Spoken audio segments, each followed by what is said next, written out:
Em junho de 2014, o Papa Francisco fez um ataque sério contra uma organização responsável por séculos de derramamentos de sangue: a máfia.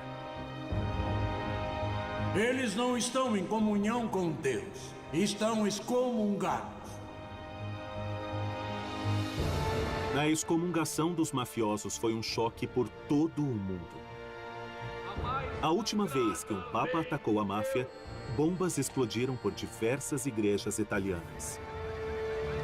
Os mafiosos são muito religiosos, mas neste filme vamos mostrar como também são extremamente cínicos pela maneira que usam a religião para justificar o poder. E o motivo pela qual saem impunes nisso é porque por décadas houve um casamento por razões políticas que mantiveram a máfia e a igreja juntas. Qual o resultado deste casamento profano? Os mafiosos tomaram controle de festivais religiosos. Homens que usavam mantos agiam juntos como homens honrados. O Banco do Vaticano lavou o dinheiro da máfia. Padres foram assassinados por ir contra os crimes dos chefes da máfia.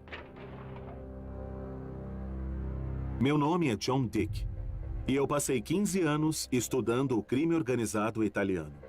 Agora, estou investigando o que liga a máfia com a Igreja Católica e o que é necessário para cortar essa ligação.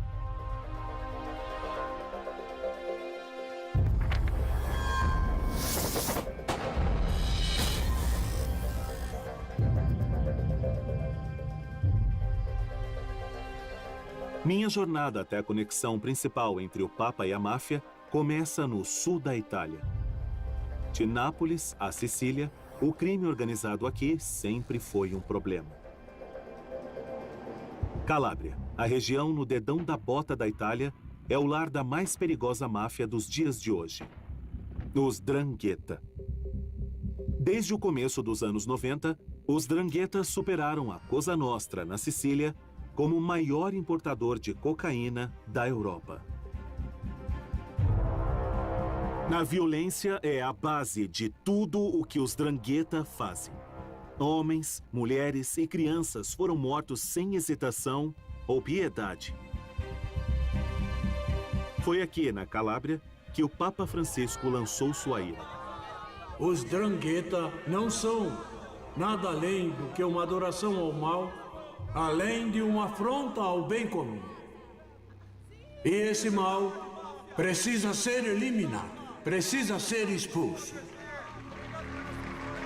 Foi o assassinato de uma criança de 3 anos que trouxe o Papa Francisco até a Calábria. Cocò Campolongo estava sob os cuidados do avô, um traficante que estava prestes a colaborar com as autoridades. Em janeiro de 2014, Cocò e seu avô foram mortos por um esquadrão dos 'Ndrangheta. Após o ataque, seus corpos foram queimados.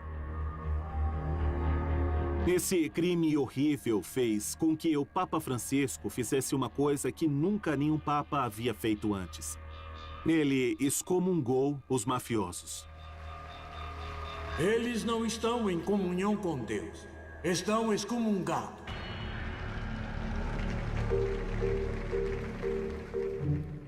Excomungação é uma ferramenta antiga que o Papa e seus bispos usam para censurar quem cometeu crimes graves contra a fé ou a vida. Tentar matar o Papa ou quebrar o segredo da confissão pode te excomungar. Martin Luther e Galileu foram excomungados por heresia. Recentemente, médicos que praticam o aborto receberam a mesma punição. Os inimigos políticos do papado também foram alvos. Napoleão e os comunistas, por exemplo. E até mesmo toda a Veneza na Idade Média. Quando você é excomungado, você não pode mais receber a hóstia nem os laços sagrados do casamento, além de ter um enterro pela igreja negado. Você está a caminho do inferno. E a única maneira de evitar a danação é se arrepender e conseguir a absolvição de um bispo.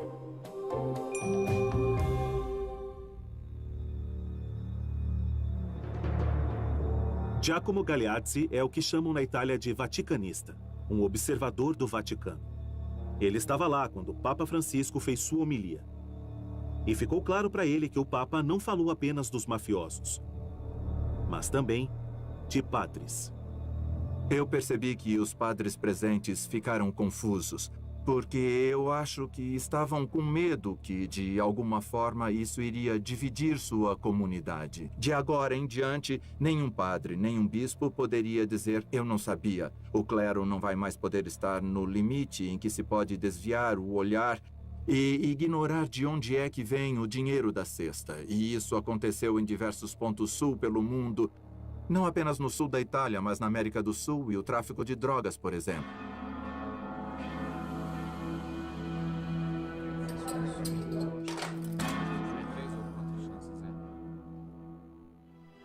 Não existe lugar melhor para descobrir como a máfia reagiu às palavras do Papa Francisco do que nessa prisão de segurança máxima.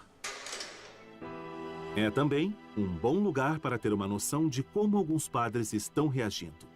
Aqui, 70% dos presos são membros jurados do 'Ndrangheta. A pergunta mais direta foi: bom, quer dizer que não podemos mais ir à missa, não podemos mais ir à igreja, não podemos rezar, porque se fomos excomungados não podemos nos dirigir ao Senhor? É isso que podemos entender? Está negando mesmo os sacramentos aos membros do 'Ndrangheta?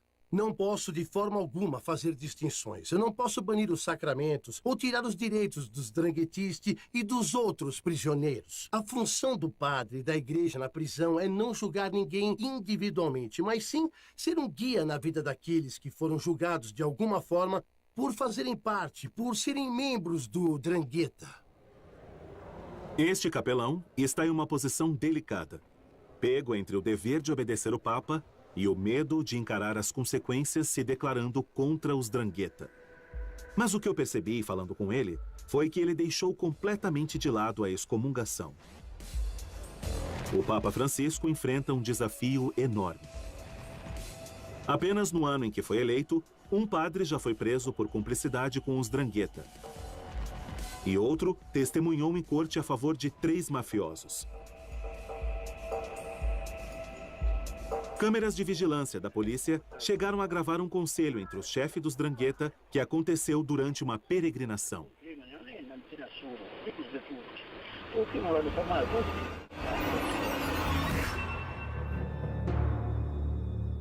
Homens representando chefes de todo o mundo foram ao santuário em Pose para cumprimentar o chefe local e beijar seu anel. Esse é um gesto de submissão, uma maneira de reconhecer quem é o chefe.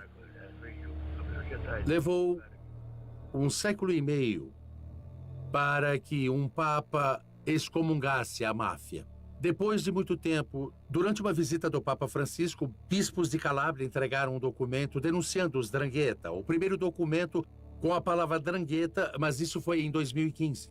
E hoje, apesar da excomungação papal, ainda existe cumplicidade entre a igreja e a máfia? Acredito que sim.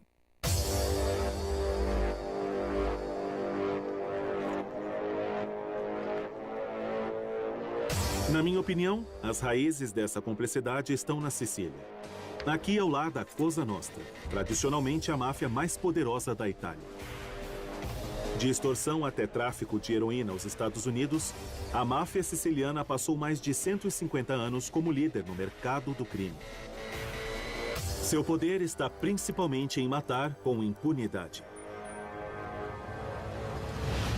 Estar aqui me faz lembrar dos crimes mais selvagens da Cosa Nostra na década de 80, onde centenas morreram numa guerra entre a máfia, deixando seus corpos queimando nas ruas, enterrados no concreto, jogados no esgoto ou decepados e espalhados.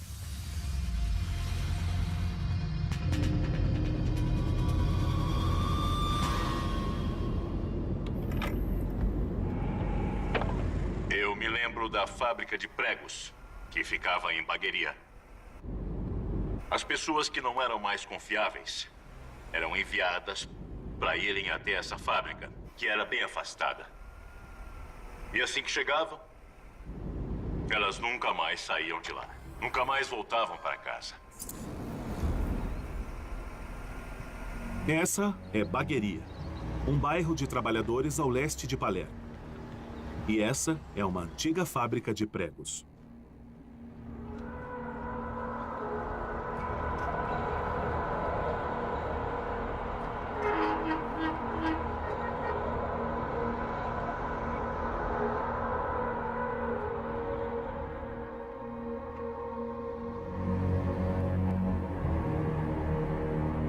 Eu já ouvi falar desse lugar, apesar de nunca ter vindo aqui.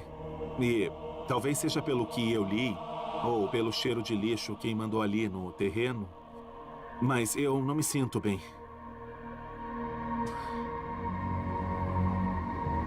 Aqui era onde o Cosa Nostra fazia seus problemas desaparecerem.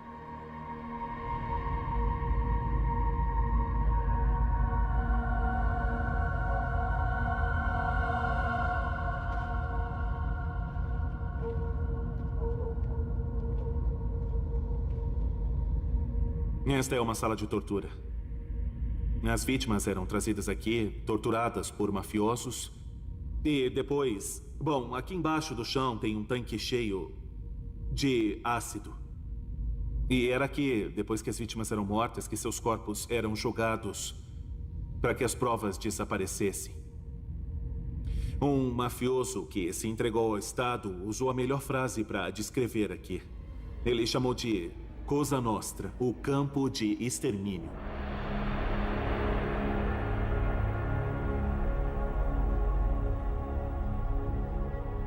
Ninguém sabe quantas pessoas morreram aqui. As paredes não falam. Mas entre o terror, o código de Omerta foi quebrado. E os homens que cometeram atrocidades como essa falaram pela primeira vez sobre o papel principal, apesar de conturbado, que a religião tem em suas vidas.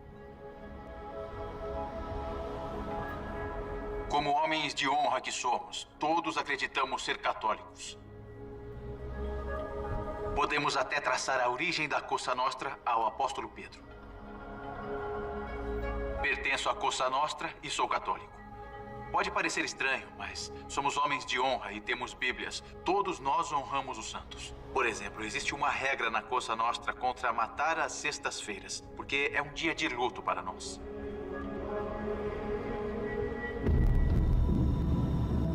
Um homem, em específico, era tão devoto à sua Bíblia como para sua arma. Ele cometeu seu primeiro assassinato em 1983, quando tinha apenas 24 anos. Quando ele foi preso, apenas alguns quilômetros daqui, ele virou uma das pessoas mais ricas e mais poderosas da Cosa Nostra. Essa casa pertencia ao chefe da máfia, Pietro Alieri, que gastou mais da metade da sua vida fugindo da lei. E esse era um de seus vários esconderijos aqui. Bom, como vocês podem ver, ele está caindo aos pedaços, porque faz anos que ninguém entra aqui. Na verdade, ninguém nunca filmou.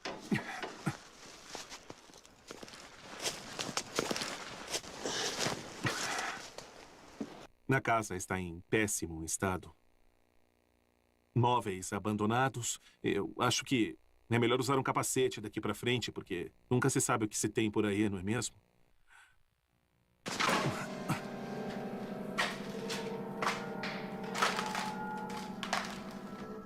Pela bagunça e os destroços aqui, eu acredito que podemos crer que foi abandonado às pressas. Explorar essa casa é como ver a mente de Alieri. Fica claro que sua religião não era apenas para se mostrar. Era um assassino, mas também era muito religioso. Pelo que podemos ver, tem livros aqui. Um livro de um padre. O Servo da Caridade. E aqui tem outro.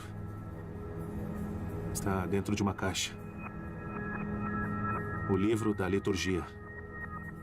Orações. Eu acho que esse é o tipo de livro que um padre com certeza teria.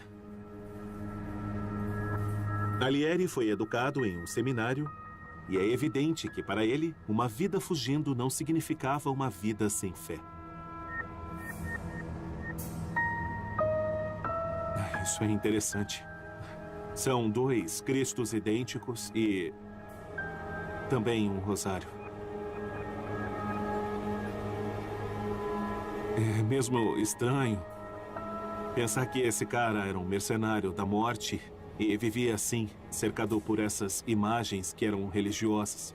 E, inclusive, quando ele foi preso, a polícia o encontrou em um esconderijo que era uma capela completa com 4 padres que estavam lá para rezar uma missa. Um desses padres foi preso.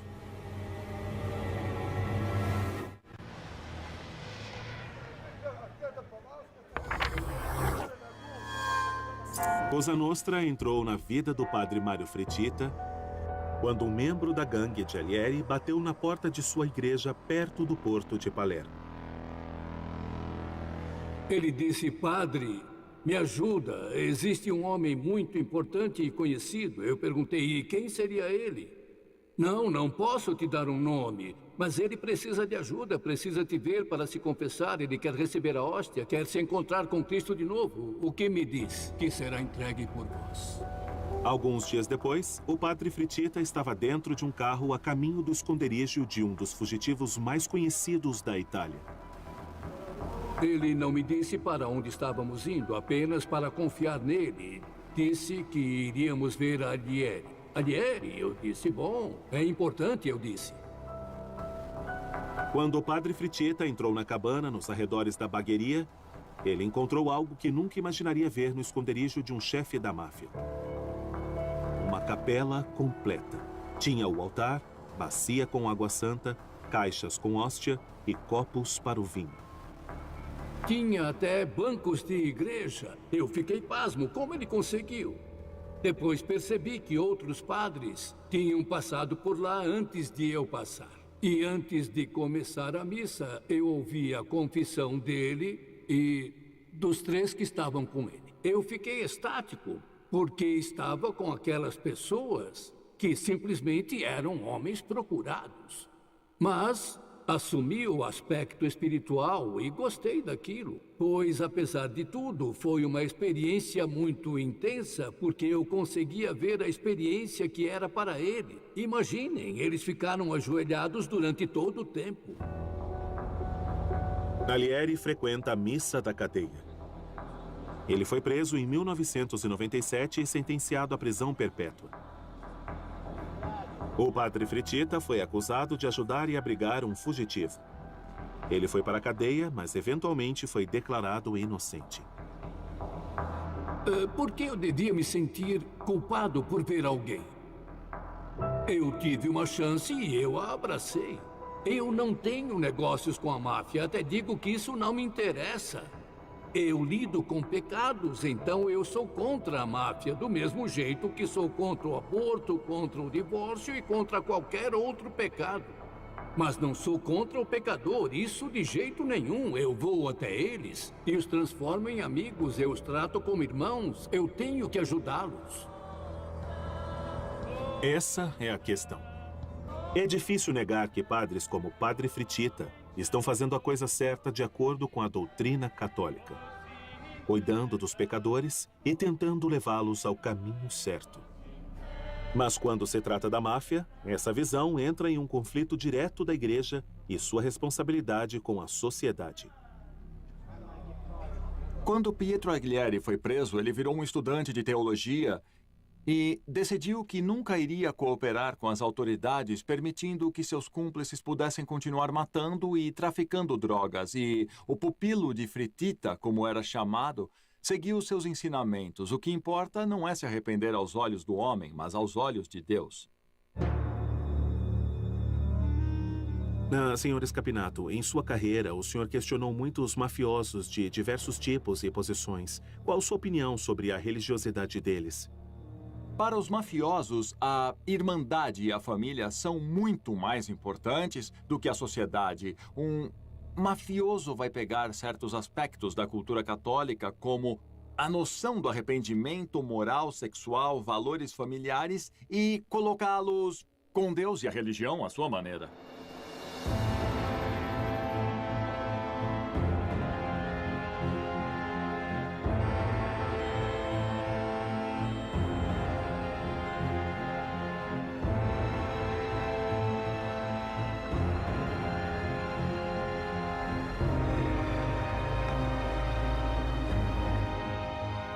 O banho de sangue da máfia nos anos 80 fez o Estado tomar uma atitude. E a peça-chave dessa atitude foram os vários julgamentos em Palermo que começaram em 1986. Os 746 homens em julgamento eram tão perigosos que construíram um tribunal especial. Olha, eu preciso admitir que estar aqui me enche de calafrios, porque este é o famoso tribunal guardado de Palermo. E essas paredes são uma prova de bombas e bem ali tem um corredor que vai direto no pátio da prisão da cidade para que não houvesse chance alguma de fuga para os acusados. Mas não é a arquitetura impressionante que torna esse lugar tão especial, mas sim a história que aconteceu aqui. Os chefes da comissão, com os responsáveis da Cosa Nostra, foram a julgamento nessa fortaleza. E é aqui que descobrimos seus rituais secretos. Por exemplo, a introdução à máfia é chamada de batismo. A maioria dos acusados tinha algum tipo perturbado de fé. Homens como Michele Greco, conhecido como Papa, que afirma que era tão devoto quanto qualquer ocupante do trono de St. Peter. Quando os juízes saíram para decidir o veredito, ele proferiu uma estranha bênção. Eu desejo a paz e a serenidade a cada um de vocês, senhor presidente. Desejo paz a todos vocês, porque a paz significa serenidade e a serenidade é ter paz em espírito e em consciência. Desejamos o mesmo ao senhor. Por favor, me escutem. Eu preciso lhe dizer isso, senhor presidente. A serenidade é fundamental para qualquer um tomar uma decisão.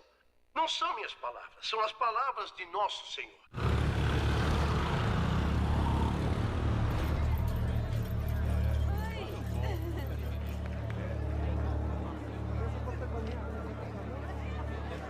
O Papa Francisco terá dificuldade em convencer os mafiosos que a versão de fé deles não dá entrada ao paraíso. Porque para a máfia, religião é mais do que apenas orações, altares e rituais. Todo mês de fevereiro, milhões de pessoas se juntam na cidade ao leste da Sicília, em Catânia, para o Festival de Santa Ágata. O festival traz fogos de artifício e a tradicional carne de cavalo para comer. Alguns adoradores mostram sua devoção carregando velas enormes.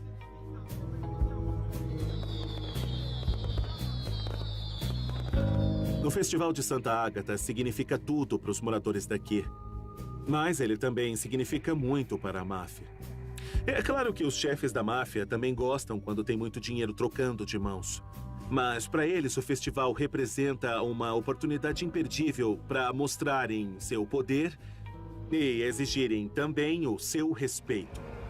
O chefe de polícia, o investigador Antônio Salvago, anda monitorando as atividades da máfia no festival por anos.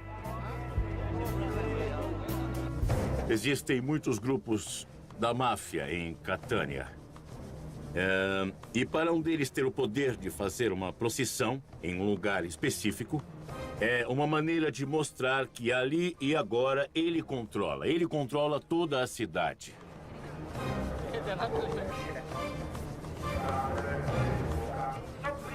A figura de um líder na máfia Catânia conseguiu levar um dos enormes candelabros da procissão para o subúrbio da cidade, bem longe de seu trajeto normal. E isso foi uma clara demonstração de poder. Isso foi para demonstrar o domínio da gangue Santa Paola Ercolano em uma parte da cidade que era dominada especificamente por uma gangue que era rival.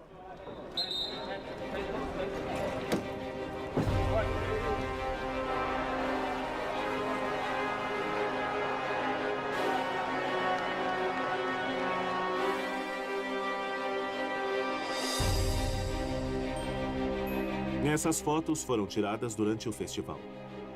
Aqui, a polícia identificou 2 mafiosos carregando objetos sagrados. E nessa daqui, inclusive um dos mafiosos conseguiu subir na carruagem no lugar que geralmente é ocupado pelo padre. Isso mostra que o Festival de Santa Ágata, o terceiro maior evento desse tipo no mundo, se tornou o primeiro a ser visto tendo alguma ligação com a máfia. Durante o período da sua investigação, o senhor teve a oportunidade de conversar com o bispo de Catânia. O que ele contou exatamente ao senhor?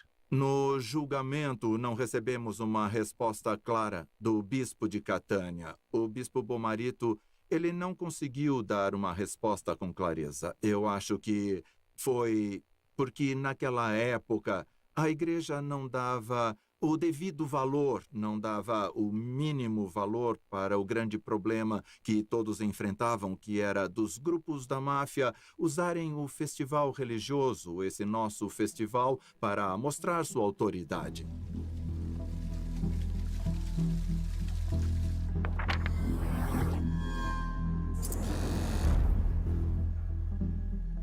Michele Penici é o bispo de Monreale, a maior e mais rica diocese da Sicília. Ele já foi ameaçado pela máfia e se mostrou fortemente contra a infiltração deles em festivais religiosos.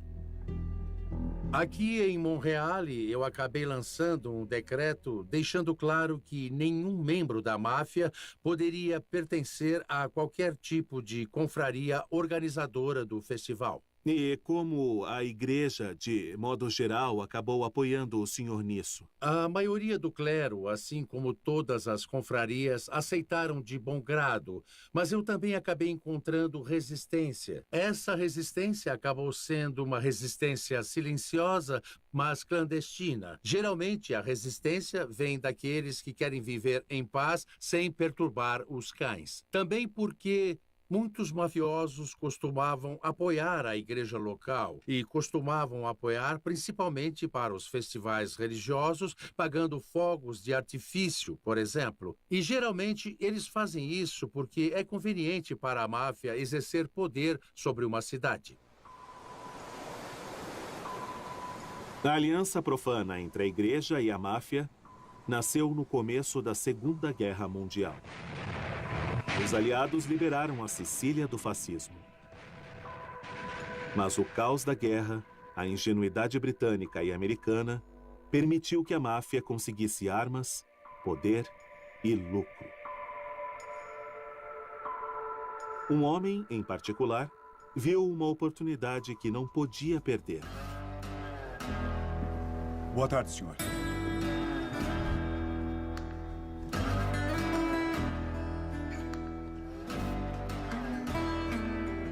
Michele Navarra foi um chefe da máfia e também um médico militar. Ele se dava tão bem com os aliados que acabaram fazendo um acordo exclusivo com ele para usarem antigos veículos militares e começar uma empresa de ônibus. Hoje em dia, essa empresa ainda é a maior em toda a Sicília. Na verdade, é que roda entre Palermo e a cidade natural do Dr. Navarra, Corleone.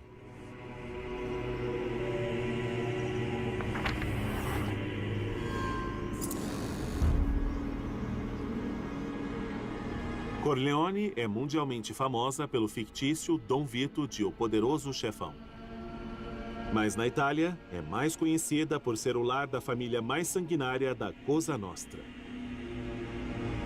Quando a Segunda Guerra Mundial acabou, Michele Navarra ficou no comando por aqui. Seu próximo movimento foi terrorismo político, um ataque ao povo da esquerda. Bom, logo depois da guerra, a Sicília foi dividida. Tinha uma revolução por milhares de pessoas pobres do país que sempre sonharam em ter um pedaço de terra. E, por um outro lado, tinham grandes donos de terra com medo de perder os seus antigos privilégios feudais. Os donos de terra falaram com os mafiosos que conseguiram ajuda do Estado para que se mantivessem no poder. Sendo assim, Michele Navarra até então era o chefe da máfia em Corleone. Era com ele que os donos de terras pediam ajuda para impedir o movimento dos trabalhadores por qualquer meio necessário. A eleição de 1948 ofereceu a Michele Navarra uma chance de conseguir aliados políticos. Foi a primeira votação na Itália desde o começo da Guerra Fria.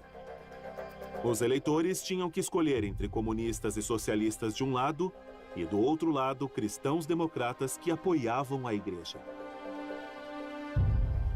Bom, Michele Navarra organizou os cristãos democratas e é claro que isso fortaleceu a aliança entre os cristãos democratas, a igreja, a máfia e também os grandes senhores de terras, porque eles queriam impedir a qualquer custo a ameaça vermelha. Em Roma, o Papa Pio XII ajudou excomungando os comunistas. Em Corleone, como no resto da Sicília, o clero e os chefes do crime estavam unidos contra o comunismo e apoiavam os mesmos candidatos. Michele Navarra ia frequentemente na igreja de Corleone e ele era um grande apoiador. Durante as eleições, ele acabou apoiando os votos dos cristãos democratas. E quando ele finalmente encontrou seu fim, encontraram 96 balas no corpo dele. E com isso, a igreja recompensou sua devoção de anos de vida com um grande funeral.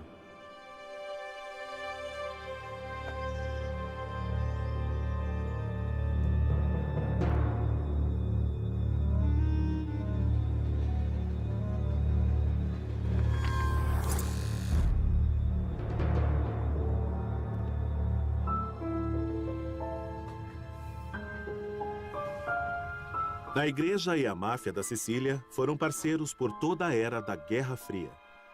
Seu relacionamento sobreviveu aos piores surtos de violência da máfia.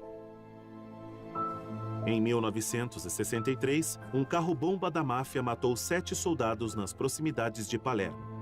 O Vaticano exigiu que o cardeal de Palermo agisse, mas o cardeal Ruffini recusou.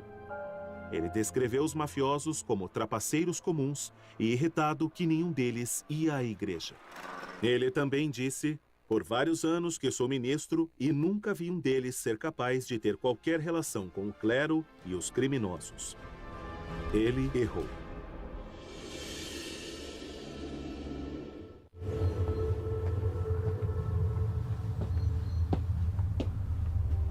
Numa manhã em setembro de 1980, 2 homens foram até esse monastério assim que os frades terminaram de rezar toda a missa. Todas as testemunhas só sabiam dizer que um deles tinha 30 anos e que o outro um pouco mais. Eles chamaram o irmão Giacinto e quando chegaram no primeiro andar do seu quarto, então assim que ele abriu a porta, atiraram nele 5 vezes na cabeça.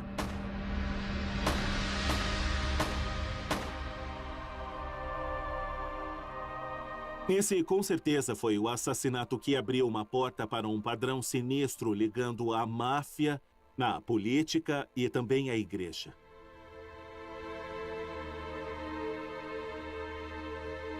O homem morto, irmão Giacinto, não era um frade qualquer e não seguiu seu voto de pobreza. Francesco Nicastro foi o primeiro jornalista na cena do crime.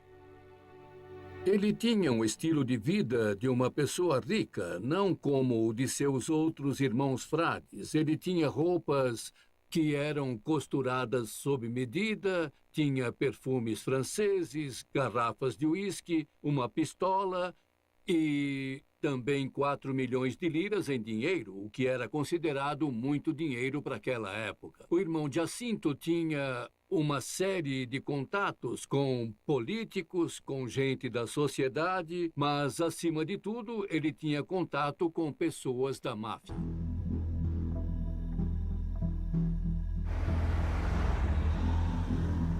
Máfia, democratas cristãos e a Igreja Católica. Uma trindade profana que governou a Sicília por 4 décadas. Assim como Vito Ciantimino, o primeiro político enviado à prisão por cooperar com a máfia.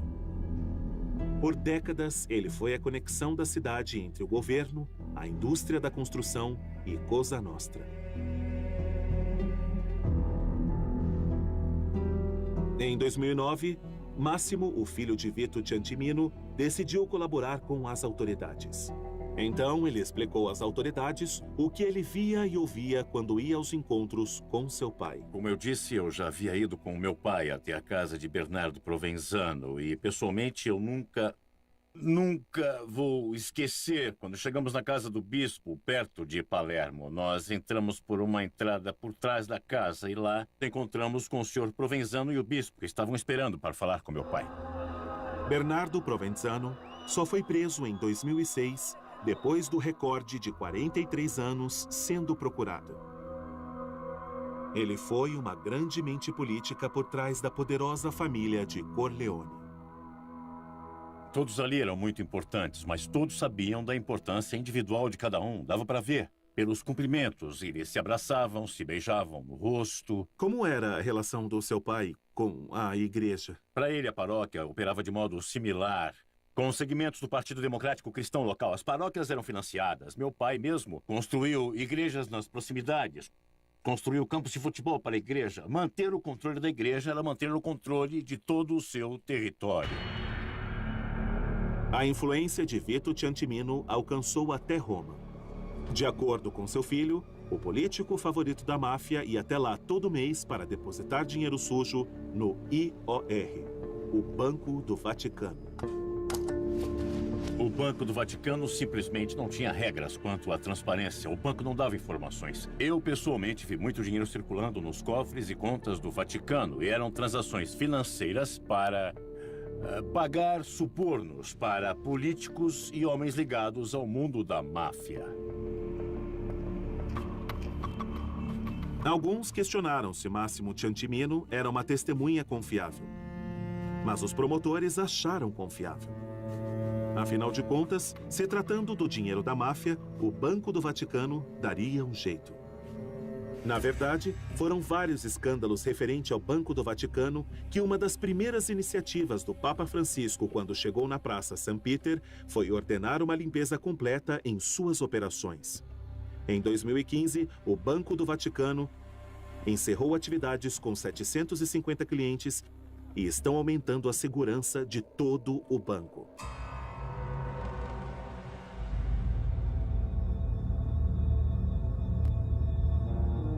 Vito Ciantimino foi preso em 1984 quando uma nova guerra começava na Sicília. Os clãs mais poderosos da máfia decidiram tomar controle da Cosa Nostra. Durante uma década sangrenta, mais de 1000 pessoas morreram. Chefes da máfia, soldados e parentes foram brutalmente assassinados, enquanto os Corleonesi exterminavam seus rivais.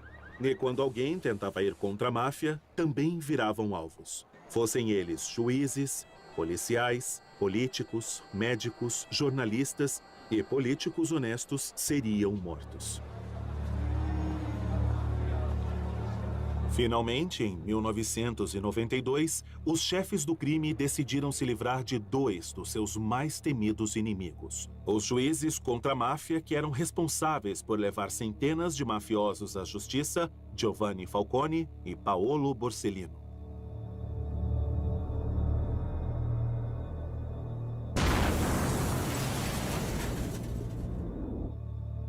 As bombas que mataram os 2 homens em um intervalo de 2 meses também mataram a esposa de Falcone e 8 guarda-costas corajosos. A Cosa Nostra nunca havia atacado o Estado com tanta brutalidade explícita. Os sicilianos se cansaram. E com o fim da Guerra Fria, a consciência da igreja começou a agir.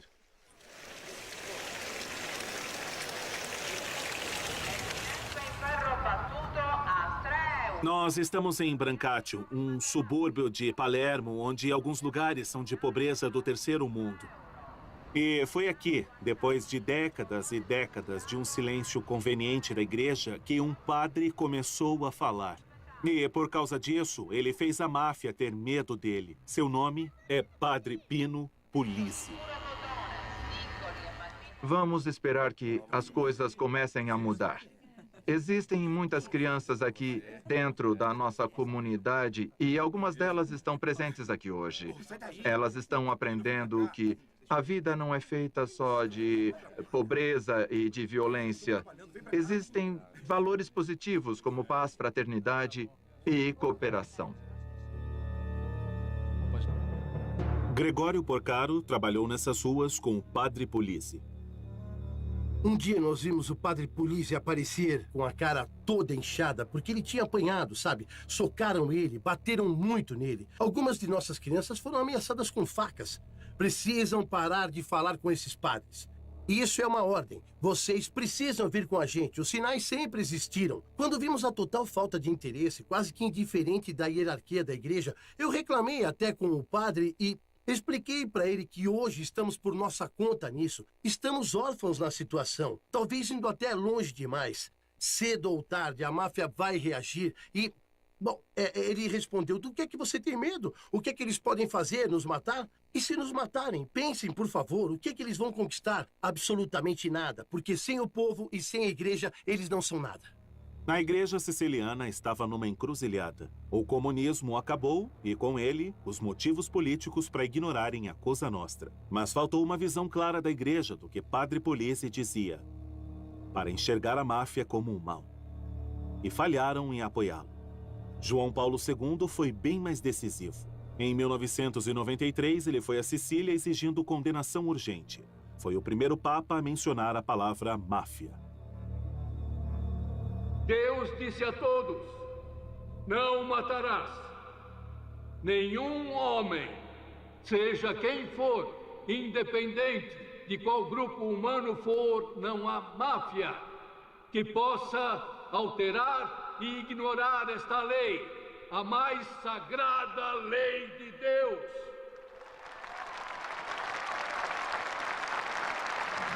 Eu digo aos responsáveis, convertam-se agora. Um dia o julgamento de Deus virá.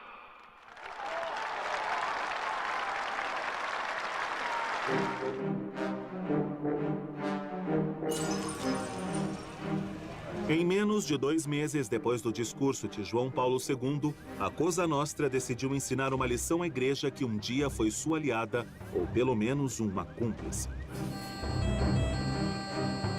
Bombas explodiram do lado de fora das 2 mais importantes igrejas de Roma. 2 meses depois, a máfia matou Dom Pino Pulici.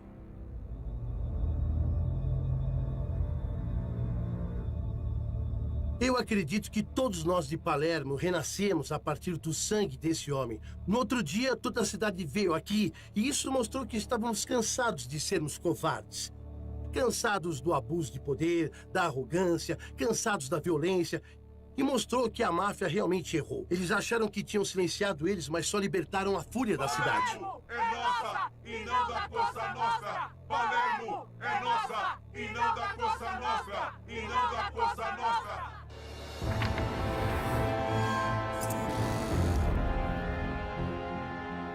Dom Pino Pulici foi beatificado logo depois que Papa Francisco virou Papa. Os assassinos do Padre Pulici estão presos agora. Mas, mesmo assim, mafiosos continuam ocupando a igreja com sua influência venenosa que chega até aqui, na Praça St. Peters. O cajado do Papa Benedito consagrou um chefe Drangheta e o mesmo chefe teve sua filha batizada nessa mesma basílica atrás de mim.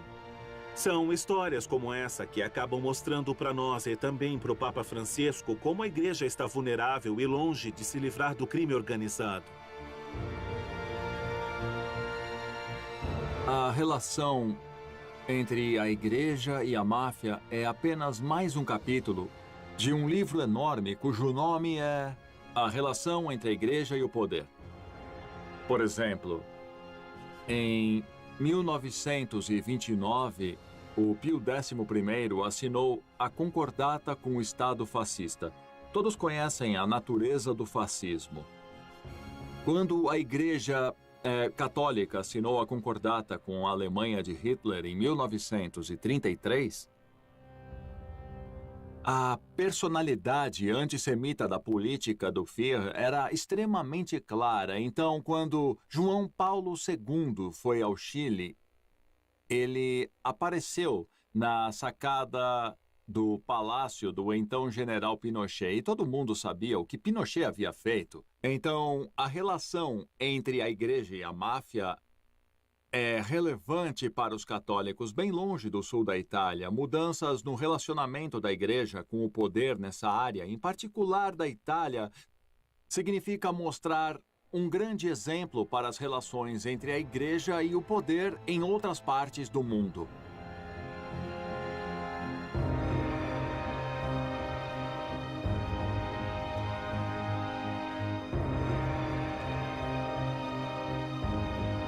O Papa pode ter excomungado a máfia, Mas já vimos muitos padres dizendo que ainda não têm certeza do que eles devem fazer a respeito. O fato agravante é que a igreja pode fazer uma grande diferença quando se trata em combater a máfia. Por exemplo, em 1993, quando João Paulo II condenou a Cosa Nostra, diversos mafiosos decidiram renunciar suas vidas no crime e confessar tudo às autoridades. E, graças a esses testemunhos, promotores conseguiram atingir o coração do sistema da máfia.